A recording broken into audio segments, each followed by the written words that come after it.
ಬೆಳ್ತಂಗಡಿಯ ಸರ್ಕಾರಿ ಆಸ್ಪತ್ರೆಯಲ್ಲಿ ಹೊರಗುತ್ತಿಗೆ ಆಧಾರದಲ್ಲಿ ಕೆಲಸ ಮಾಡ್ತಾ ಇದ್ದ ಮಹಿಳಾ ಸಿಬ್ಬಂದಿಗೆ ಲೈಂಗಿಕ ಕಿರುಕುಳ ನೀಡಿರುವ ಬಗ್ಗೆ ಆಸ್ಪತ್ರೆಯ ಫಾರ್ಮಸಿ ಅಧಿಕಾರಿ ಚಂದ್ರಶೇಖರ್ ಅವರನ್ನು ಈಗ ಕರ್ತವ್ಯದಿಂದ ಅಮಾನತು ಮಾಡಲಾಗಿದೆ.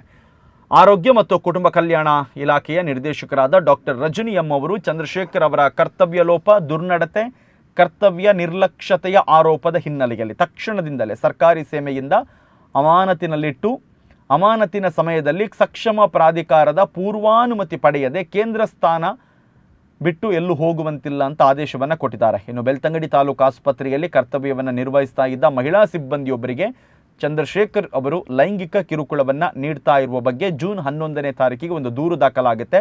ಈ ಬಗ್ಗೆ ಆಂತರಿಕ ದೂರು ಸಮಿತಿ ಸಭೆ ನಡೆಸಿ ಫಾರ್ಮಸಿ ಅಧಿಕಾರಿ ಚಂದ್ರಶೇಖರ್ ವಿರುದ್ಧ ಕಾನೂನು ಅಡಿಯಲ್ಲಿ ಶಿಸ್ತು ಕ್ರಮ ಕೈಗೊಳ್ಳುವಂತೆ ಜಿಲ್ಲಾ ಆರೋಗ್ಯ ಮತ್ತು ಕುಟುಂಬ ಕಲ್ಯಾಣ ಇಲಾಖೆಯ ಅಧಿಕಾರಿಗಳಿಗೆ ಒಂದು ರಿಪೋರ್ಟನ್ನು ಕೊಡ್ತಾರೆ.